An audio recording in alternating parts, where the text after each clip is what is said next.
نبی اور آل نبی پر جھوم جھوم کر پڑھ لیجئے صلی اللہ علیہ نبی امی وآلہ صلی اللہ علیہ وسلم صلاۃ و سلام علیک یا رسول اللہ صلاۃ و سلام علیک یا حبیب اللہ صلی اللہ تعالی علیہ وسلم۔ حضرات محترم،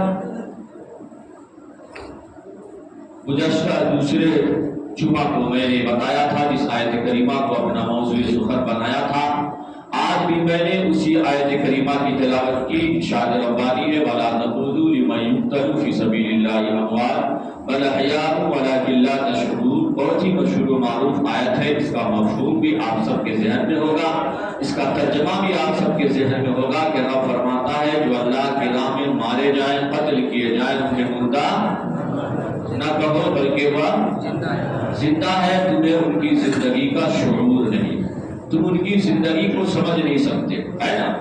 اب یہاں پہ اگر کسی کے ذہن و گمان میں ہو کہ ہم انہیں ادباً احتراماً مردہ نہیں کر سکتے کیونکہ اللہ کی راہ میں مارے گئے، لیکن مرنے کے بعد، ہاتھ کٹنے کے بعد، گردن کٹنے کے بعد، جسم ٹکڑے ٹکڑے ہونے کے بعد تو وہ مردہ ہی ہو گئے، ادباً احتراماً نہ کہنے کا حکم ہے۔ تو اس خیالات کو، اس خیال کو، اس گمان کو بھی قرآن نے اس پہ بھی پابندی لگا دی، بداحیاؤں کی قید لگا کر۔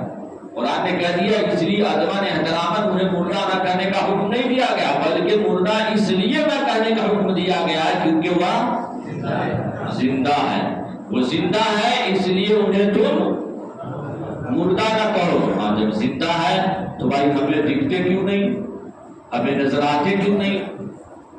کوئی کہہ سکتا ہے، کوئی سرفیرہ آج کل سے آواز اٹھا سکتا ہے، ایک سے ایک سرفیرے گھوم رہے ہیں، ایک سے ایک اعتراض کرنے والے گھوم رہے ہیں، ان کے اعتراض کا نہ کوئی سر ہوتا ہے نہ پیر ہوتا ہے، جیسے وہ سرفیرہ ہوتا ہے اس کا اعتراض بھی سرفیرہ ہوتا ہے۔ کوئی سرفیرہ اعتراض کر سکتا ہے کہ بھیا جب وہ زندہ ہے تو ہمیں نظر آتا کیوں نہیں، ہمیں نظر آتا کیوں نہیں؟ تو قرآن نے تو کہہ دیا کہ تمہیں ان کی زندگی کا شعور نہیں، تمہیں وہ شعور ہی نہیں ہے، وہ سمجھ ہی نہیں ہے، تم ان کی زندگی دیکھ سکتے، ورنہ دیکھنے والے تو ایسے ہیں، آنکھ والے تیرے جوہر کا تماشا دیکھے، دین رہے پور کو کیا نظر آئے کیا دیکھے، تم تو آنکھ کے اندھے ہو، تم انہیں کیا دیکھو گے؟ دیکھنے والے کا تو مقام یہ ہے کہ دیکھنے والے کا مقام یہ ہے کہ جب ہجر میں، تنہائی میں اپنے دل کو غم حسین میں، یاد حسین میں، عشق حسین میں جب وہ تڑپاتا ہے تو گھر بیٹھے مدینہ دیکھ لیتا ہے۔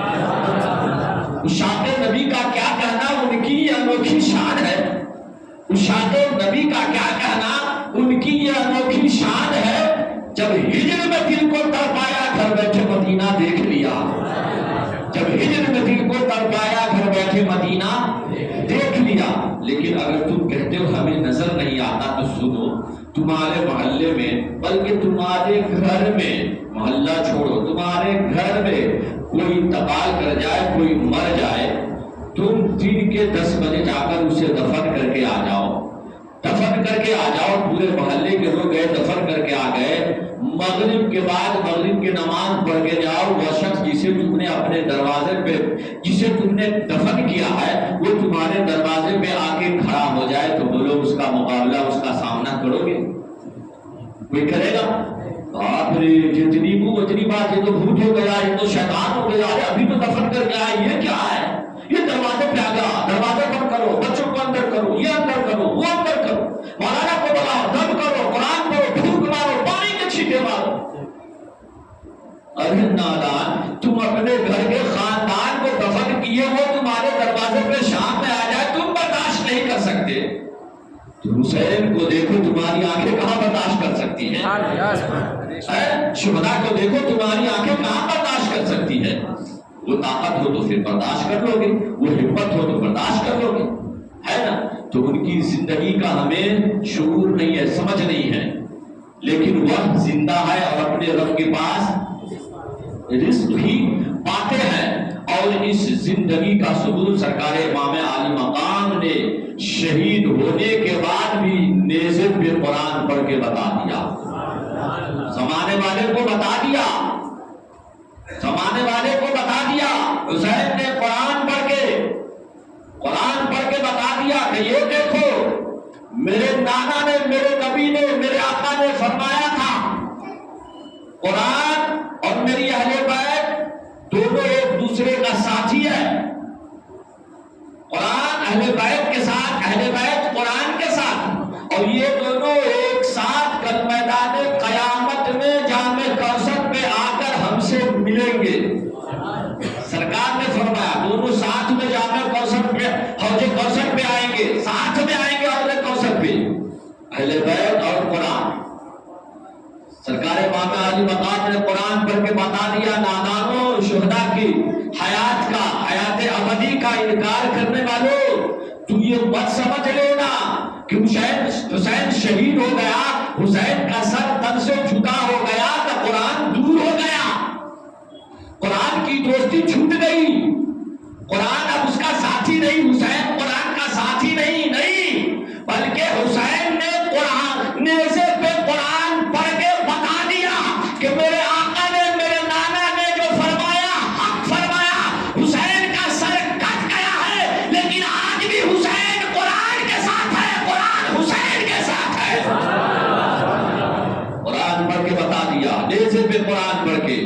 اور جب قرآن، حسین نے قرآن کو نیزے پہ پڑھا تو قرآن نے بھی اس احسان کا بدلہ چکا دیا اور بتا دیا حسین تو نے نیزے پہ بھی مجھے نہ بھلایا، نیزے پہ بھی مجھے دور نہ کیا، تو سنو تو نے نیزے پہ مجھے تلاوت کی ہے، اب میں تیری حیات ابدی پہ مہر لگاتا ہوں. وَلَا تَقُولُوا لِمَن يُقْتَلُ فِي سَبِيلِ اللَّهِ أَمْوَاتٌ.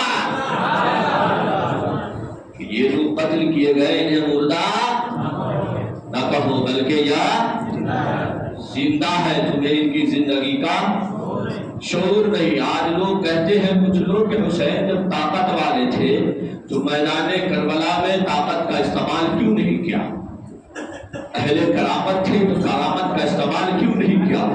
میرے بھائیو، میدان کربلا میں بھی بہت ساری کرامتیں صدور ہوئی ہیں، بہت ساری، جہاں تک کہ ظاہر کرنا تھا وہاں تک کہ ہوئی ہے، وہاں بھی صدور ہوئی. ایک شخص آیا تصویر محمد الحرام کو سرکار امام علی مقام کی بارگاہ میں گھوڑا دوڑاتے ہوئے آیا، کہا حسین اسی طرح پیاسے تڑپا تڑپا کے مرو گے، تڑپا تڑپا کے تمہیں ماروں گا، پیاسے تمہیں ایک قطرہ پانی نصیب نہ ہوگا.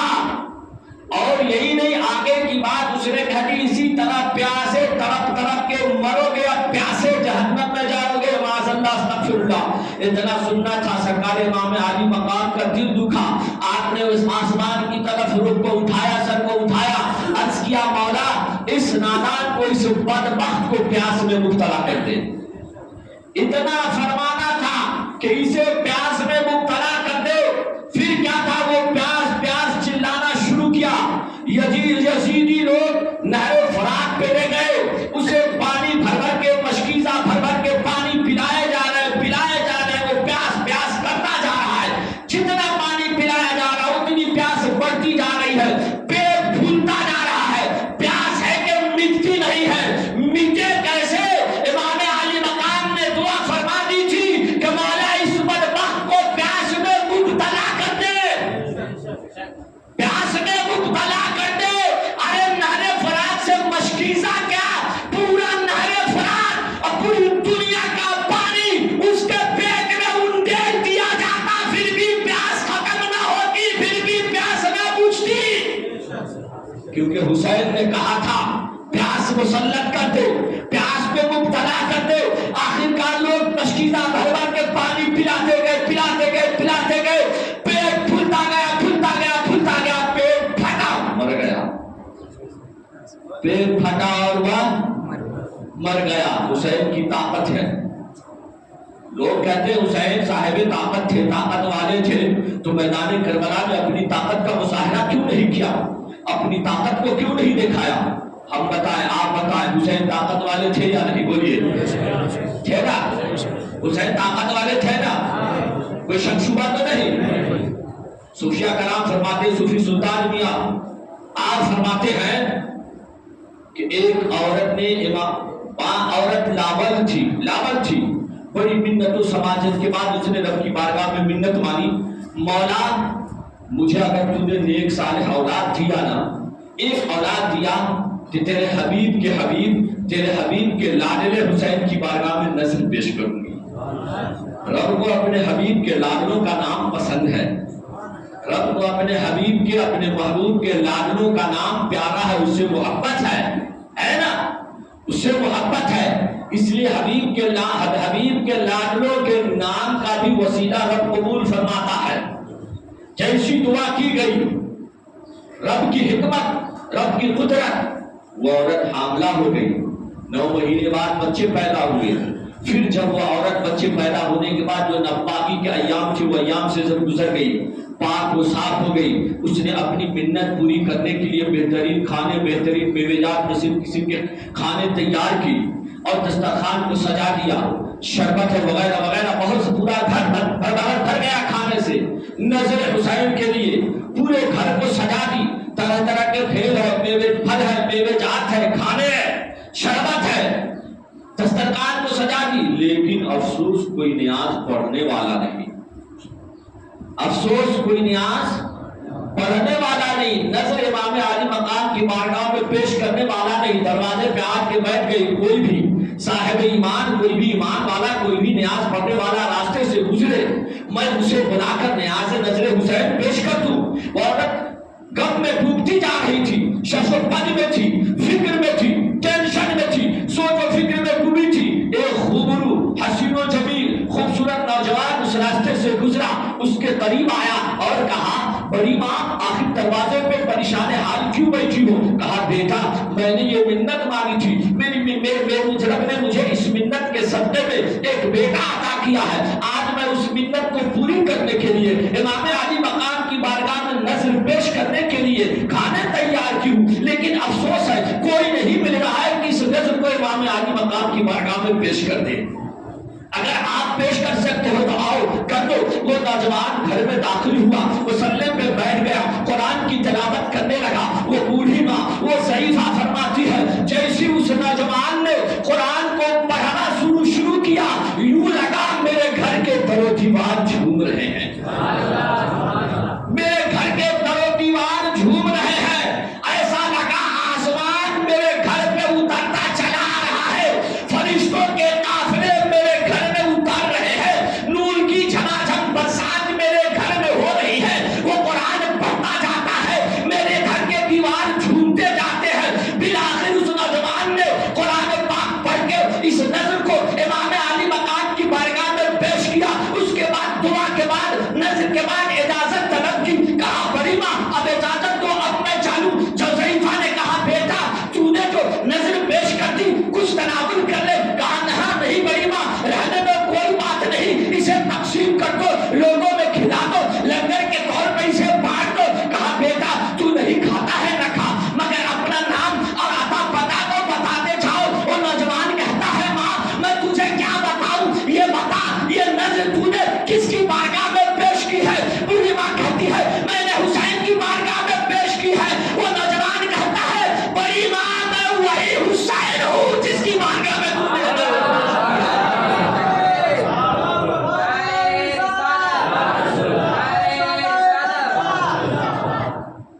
تو بتائیے حسین آ سکتے ہیں کہ نہیں؟ بولیے، حسین آ سکتے ہیں کہ نہیں؟